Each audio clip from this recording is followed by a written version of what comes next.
오늘 이 본문을 가지고 함께 나눌 하나님의 말씀의 제목은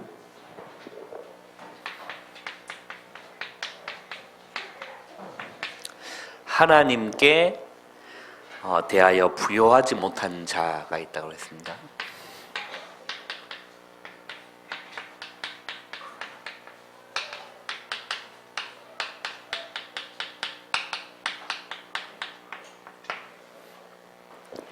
하나님께 대하여 부요하지 못한 자. 다들 많이 쓰셨습니다. 기도로 마음 담고 또 기도하시면서 한 영혼을 또 구원하기 위하여 또 한 영혼을 초청하기 위하여 이렇게 전달하시고 또 많은 사람을 또 초대했었을 텐데 또 오지 못하는 그런 부분들도 아마 있을 거예요. 저도 그 또한 한 명이고, 네, 그래요.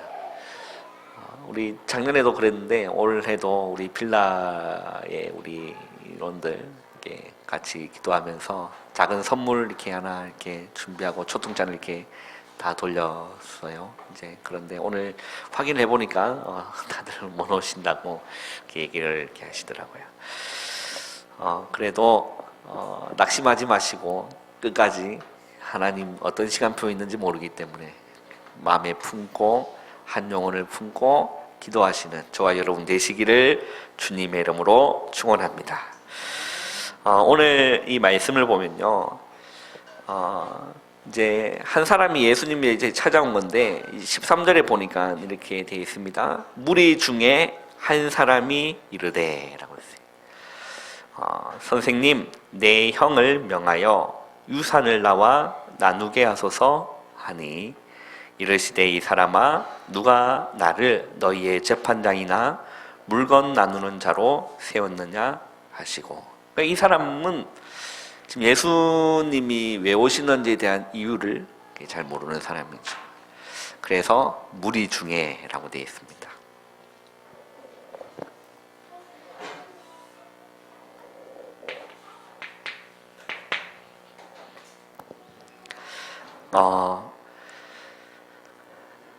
이 복음은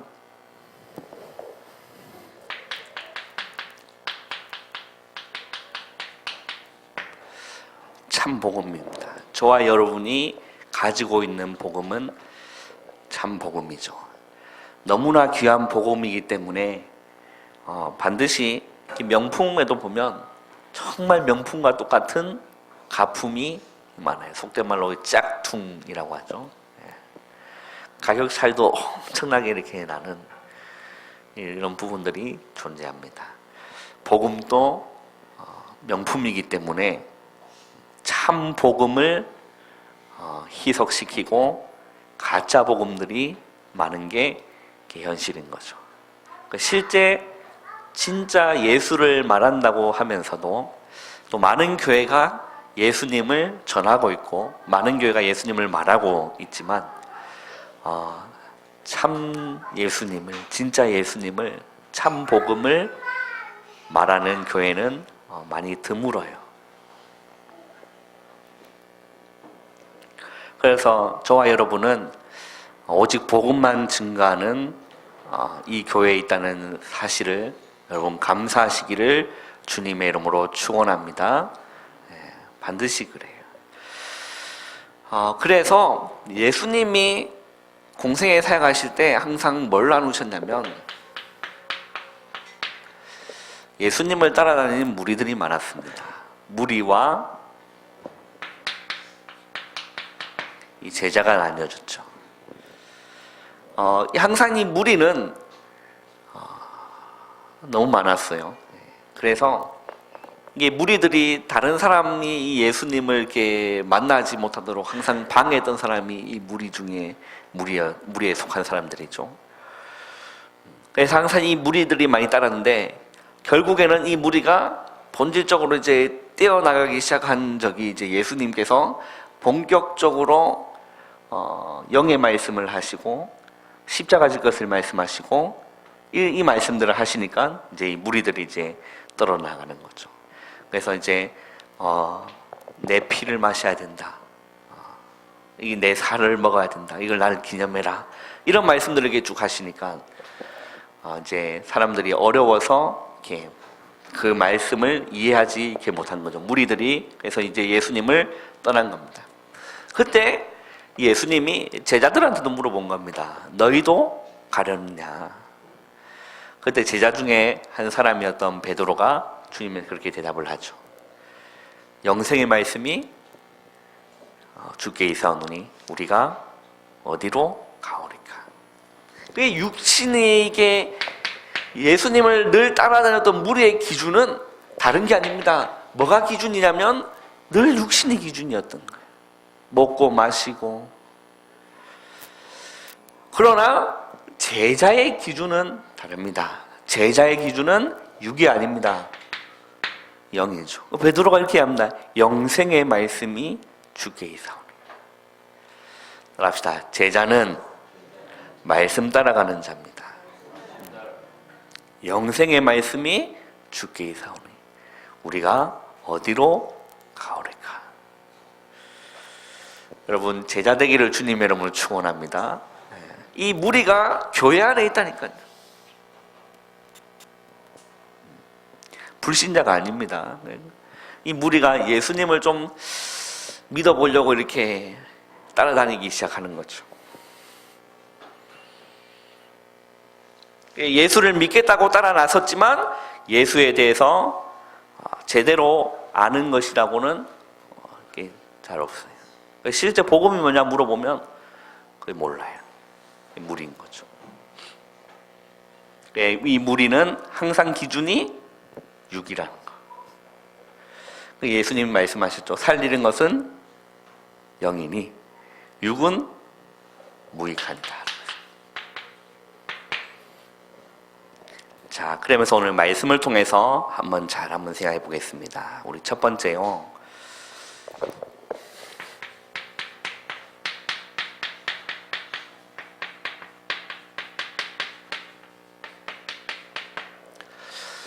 이 항상 무리가 생각하는 이 예수는 뭐냐? 이 무리가 생각하는 예수가 있거든요. 무리가 생각하는 예수는 그 신앙을 살펴보면 기복주의입니다. 다른 말로 기복신앙인 거죠. 이 신앙이 뭔가의 복을 추구하는, 예수 믿으면 복 받는다. 이제 그에 대한 복의 개념이 영의 개념이 아니라 그 복의 개념이 육의 개념인 거죠. 이 무리가 생각하는 예수님에 대한 기준이 다 그렇습니다.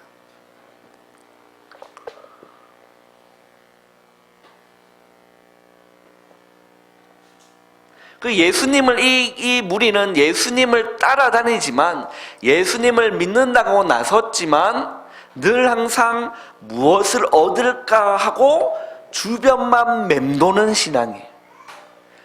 뭔가를 얻을까요? 주변만 맴도는 신앙이라는 거예요. 이런 신앙이, 이런 무리가 다른 사람이 예수님을 만나지 못하도록 방해하는 사람이에요. 근데 그 자신조차도 내가 방해꾼이라는 사실을 모르고 있다는 게 더 큰 문제죠.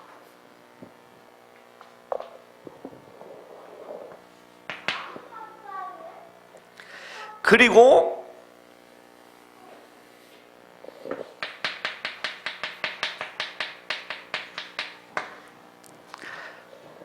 틀린 복음, 변질된 복음, 가짜 복음으로 많이 이끌림을 받는 게 무리입니다. 그 많은 교회가 실제 예수님을 말하고 예수님을 전하지만 진짜 예수님을 전하고 진짜 복음을 전하는 것은 여러분 정말 극히 드물어요.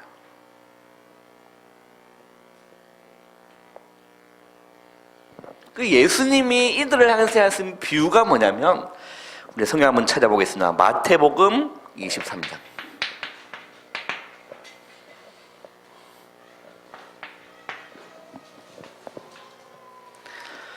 마태복음 23장.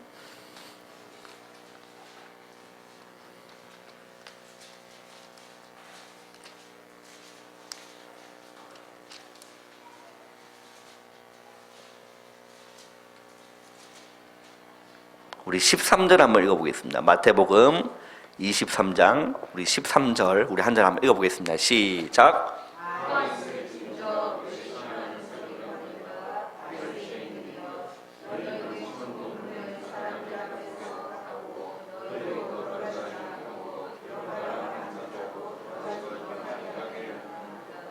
자, 너희는 천국 문을 사람들 앞에서 닫고 너희도 뭐 하지 않고요?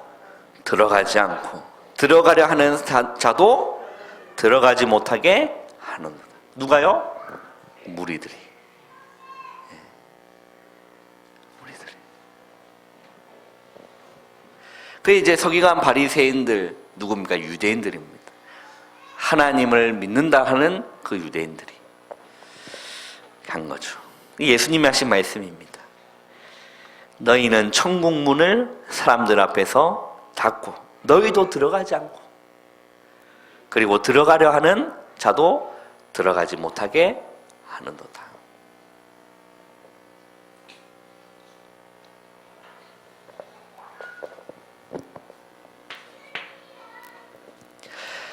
우리는 잘 알아야 됩니다. 예수님이 그리스도로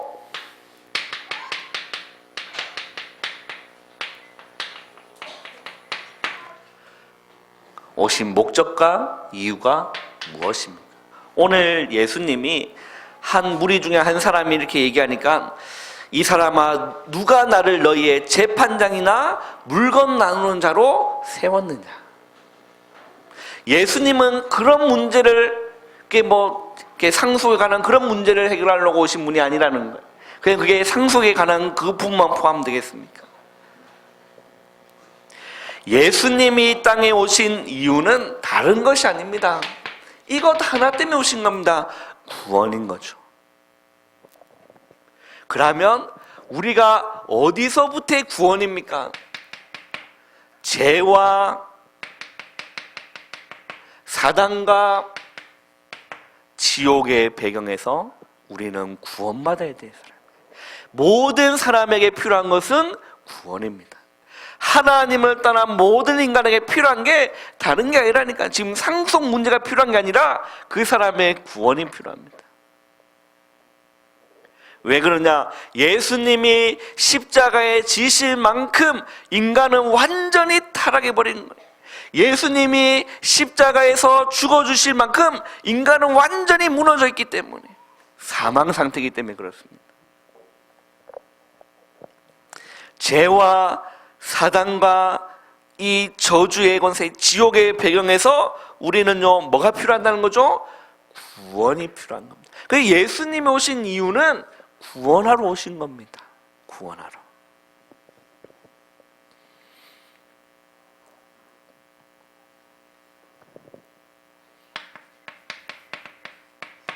마태복음 1장 21절에 아들을 낳으니 이름을 예수라라. 이는 그들의 백성을 그들의 죄에서 구원할 구원자이십니다라고 했어요. 그리고 마태복음 20장 28절에는 인자가 온 것은 섬김을 받으려 함이 아니요 도리어 섬기려 하고 많은 사람에게 자기의 목숨을 대신 대속물로 오셨다라고 했습니다. 도리어 섬기라고 많은 사람에게 대속물로 자신을 주시려고 예수님이 오신 거죠. 모든 인간에 뭐가 필요하다는 거죠? 구원이 필요한 겁니다. 요한에서 3장 8절에 하나님의 아들이 나타나신 것은 마귀의 이를 멸하라 하십니다. 예수님이 오신 목적은 구원입니다. 그뿐만 아니라 예수님이 오신 목적은 우리에게 새 생명을 주시기 위함이에요. 생명을 위해서 예수님이 오신 줄 믿으시기를 바랍니다. 요한복음 10장 10절에 보면 인자가 온 것은 생명을 얻게 하고 더 풍성히 얻게 한다라고 했어요.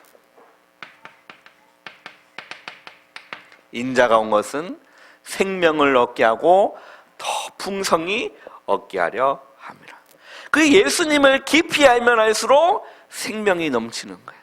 예수님을 깊이 알면 알수록 은혜가 더 풍성해지는 겁니다. 하나님을 알면 알수록 지루해지는 것이 아니라, 그리스도를 알면 알수록 지루해지는 것이 아니라 은혜와 평강이 넘치게 되어 있어요.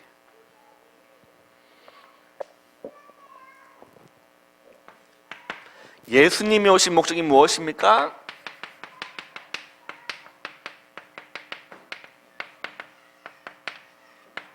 모든 인간이 하나님과의 관계를 회복하시려고 예수님이 이 땅에 오신 겁니다. 우리 성경을 통해서 한번 찾아서 확인해 보겠습니다. 요한일서 2장 2절 한번 보세요.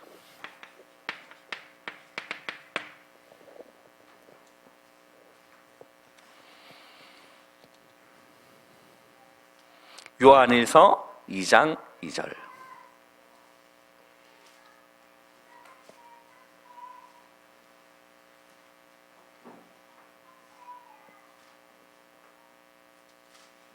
읽어보겠습니다. 시작.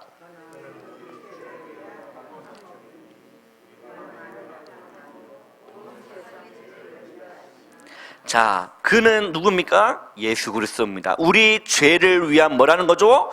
화목 제물이다.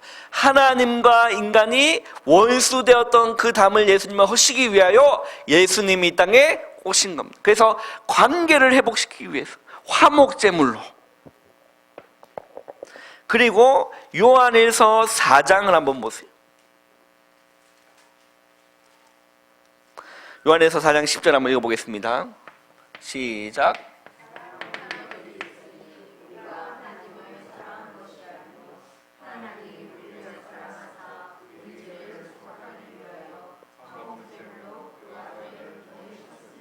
자, 하나님이 우리를 사랑하사 우리 죄를 속하기 위하여 뭘로요? 화목 제물로 그 아들을 보내셨습니다.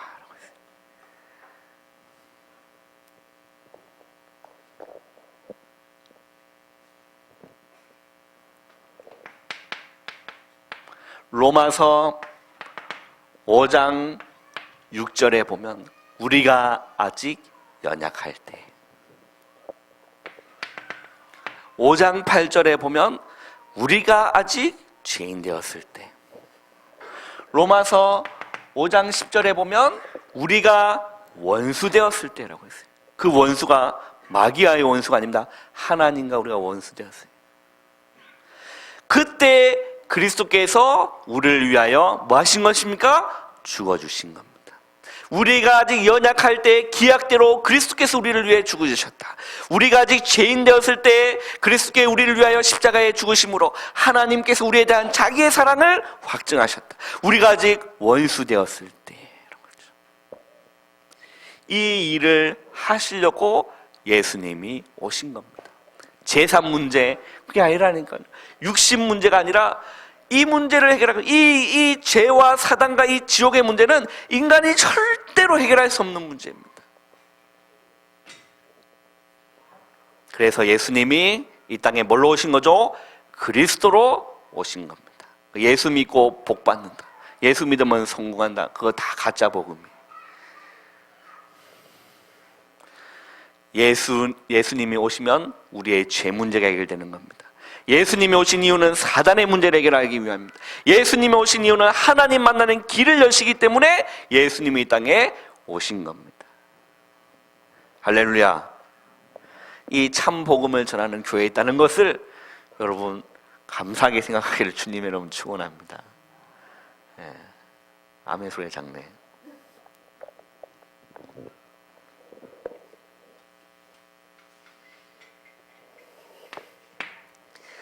오직 복음만 전하는 교회에 있는 게 얼마나 복입니까?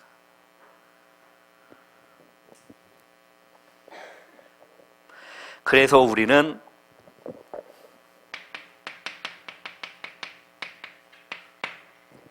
하나님께 대하여 어떤 자가 되어야 되냐? 부요한 자가 되어야 돼요. 하나님께 대하여 우리는 어떤 자가 되어야 된다고요? 부요한 자가 되어야 됩니다. 우리 오늘 본문을 한번 돌아가 보겠습니다. 누가복음 12장.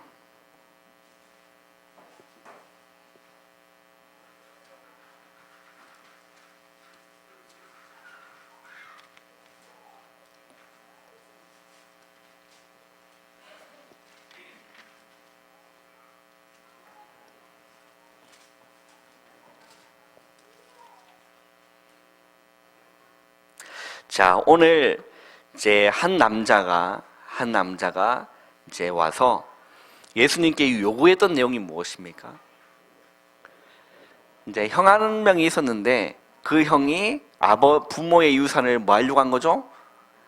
다 가져가려고 한 거다. 자, 그렇다면 우리 여기서 한번 정리를 해봅시다. 유산을 골고루 분배하는 게 옳습니까?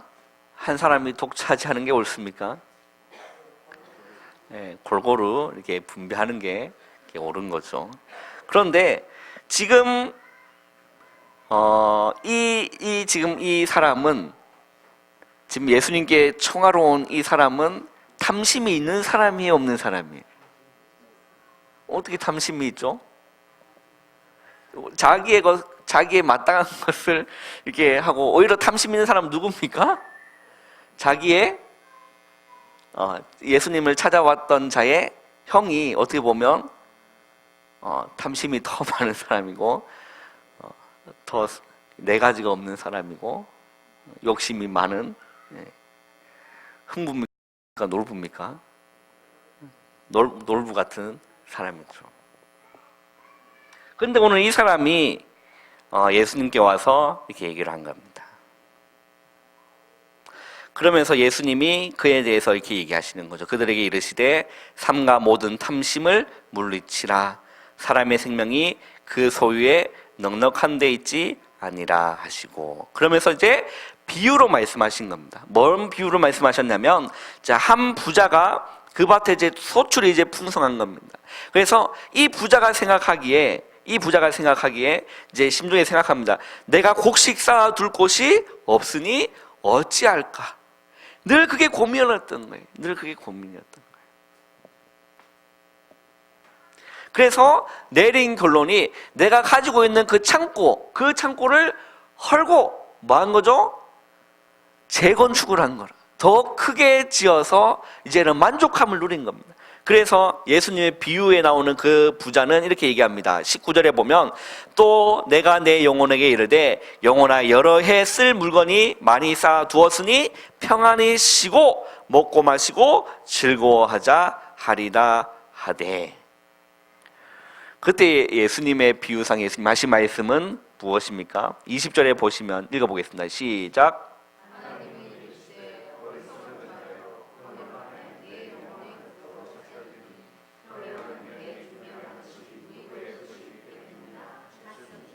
하나님은 이르시되 어리석은 자여, 오늘 밤 내 영혼을 도로 찾으리니 그러면 네 준비한 것이 누구의 것이 되겠느냐. 지금 이 부자는 뭘 모르는 거죠? 육신의 땅만 아는 겁니다. 이게 전부인 양 아는 겁니다. 이게 이 사람뿐만 아니라 지금 우리가 함께 살고 있는 모든 사람의 똑같은 생각입니다. 이후의 삶이 없다라고 생각해요. 이 땅이 마지막 삶이라고 생각합니다. 그래서 열심히 삽니다. 자기가 주인 되어서 열심히 벌고 저축하고 하는 겁니다. 자, 그러면서 예수님 하신 말씀이 21절에 한번 읽어보겠습니다. 시작.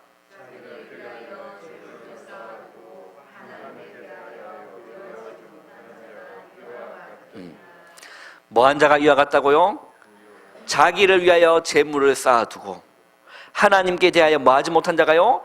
부여하지 못한 자가 꼭 이와 같다라는 겁니다. 여기서 여러분, 예수님이 하시고자 하는 말씀의 핵심을 잘 잡아야 됩니다. 무엇입니까? 여러분에게 하나님 물질을 주셨습니까? 그 물질이 내가 그 물질을 쟁취한 것이 아니라 하나님께서 물질을 관리할 수 있는 뭔가를 주신 겁니다. 그게 물질뿐만이 아니에요. 내가 뭔가를 잘하는 그 무엇 특출난 그 무언가가 사람마다 있을 수 있잖아요. 어떤 사람은 음악적 재능이 있는 사람이 있고, 어떤 사람은 나는 도무지 음악적 재능이 없는 사람, 음치 있는 사람이 있거든. 그 타고난 사람 어쩔 수 없는 거예요. 어떤 사람은 막 몸을 잘 흔드는 사람이 있고, 오늘 하영이 보니까 나는 못 봤는데 이렇게 얘기를 들어보니까 오늘 이렇게 찬양하면서 막 몸을 45도 이렇게 흔들면서 막 박수 치면서 이렇게 몸을 잘 흔드는 인간이 있고 몸을 이렇게 못 흔드는 이렇게 사람이 있다니까. 우리 최당님처럼 잘 못 드시는 분이 계시단 말이에요. 이거 어쩔 수가 없는 거예요. 그게 누가 주신 거죠? 하나님께서 주신 거예요. 내가 잘난 게 아니라, 따라합시다. 내가 잘난 게 아니라 하나님이 주신 겁니다. 그래서 우리는 어떤 자세가 돼야 되냐면 청지기의 자세가 돼야 돼요. 주인이 뭐가 아니라는 거지? 이 청지기라는 자세가 뭐냐면 주인이 내가 아니라는 거예요. 그 주인은 누구 겁니까? 하나님 것이다. 그걸 우리는 늘 청지기의 자세로 늘 주님께 엎드리고 물어보고 기도하면서 인도받아야 된다는 겁니다. 그래서 지금 이 예수님 비유하신 지금 이 부자의 내용이 무엇입니까? 이렇게 얘기합니다. 자기를 위하여 재물을 쌓아두고라고 했어요. 늘 기준이 뭡니까? 자기 중심의 기준이었어요. 하나님께서 여러분에게 재물을 주신 이유는 잘 먹고 잘 살아 주신 게 아니라 하나님 나라를 확장하고 하나님 나라를 이루는 그 일에 쓰임받으라고 주신 재물인 줄 믿으시기를 바랍니다. 우리의 늘 어떤 자세가 돼야 된다는 거죠? 청지기의 자세가 돼야 된다. 마태복음 16장 20절에 주님이 말씀하십니다. 사람이 만일 온 천하를 얻고도 제 목숨을 잃으면 무엇이 유익하리요? 그 말이 무엇입니까? 이 땅의 것이 전부가 아니라는 거예요. 온 천하를 얻은 다음에 자기 목숨 잃으면 그게 뭐가 유익하겠냐는 겁니다.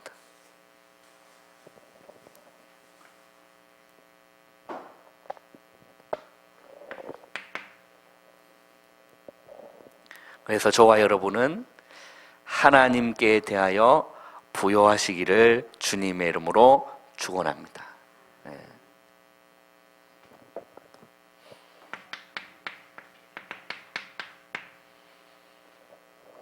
시편 23편 1절에서 6절. 여러분 이거 혹시 암송하실 수 있으세요? 지난번에 한번 암송하셨다고 했는데 수련회 가셔가지고.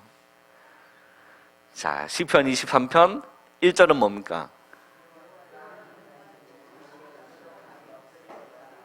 계속 한번 읽어보세요. 읊어보세요.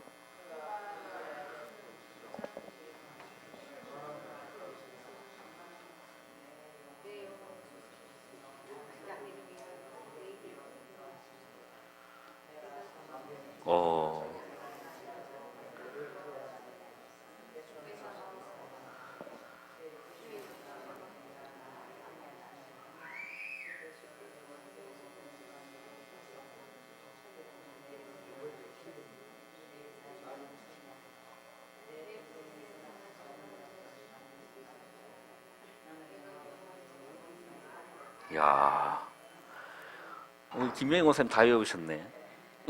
각인 딱 되어 있는 것 같습니다. 자, 여호와는 나의 무엇이니까요?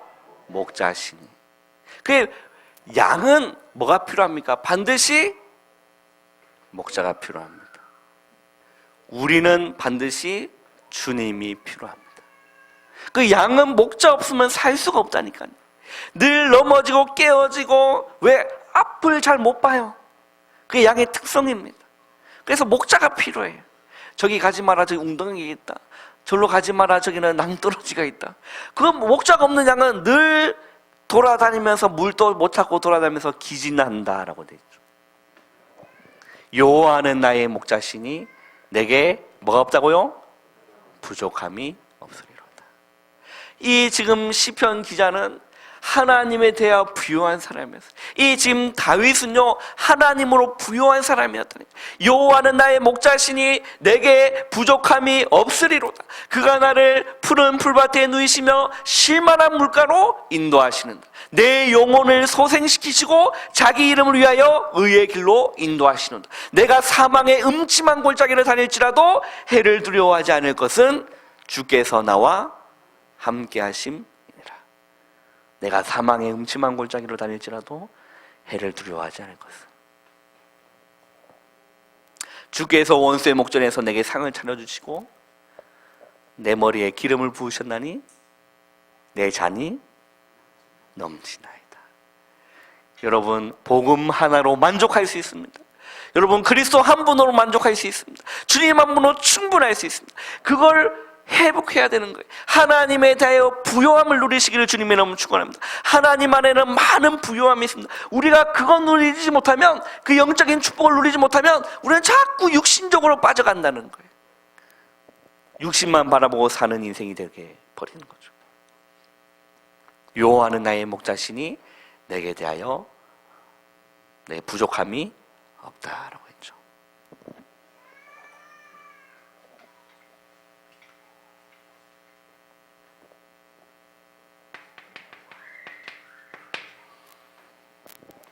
결론입니다. 우리가 하나님에 대한 부요함을 누리려면, 하나님께 대하여 우리가 부요하려고 하면 우리는 무엇 해야 됩니까? 가장 중요한 건요, 하나님과의 관계 회복입니다. 그 가장 본질적인 부분이에요. 내가 하나님과의 관계가 회복되어지면 가장 되어지는 것이 기도가 되어집니다. 내가 하나님과의 관계가 회복되어지면 그 다음 저절로 나오는 것이 찬양이 나옵니다. 내가 하나님과의 관계가 회복되어지면 만나는 사람에게 예수 그리스도를 말하고 싶어집니다. 가장 중요한 것은 나와 하나님에 대한 관계입니다. 여러분, 이 관계만 회복하시면 기도가 되어집니다. 찬양이 넘칩니다. 기쁨이 넘칩니다. 은혜가 넘칩니다. 만나는 사람에게 복음 증가할 수 있습니다.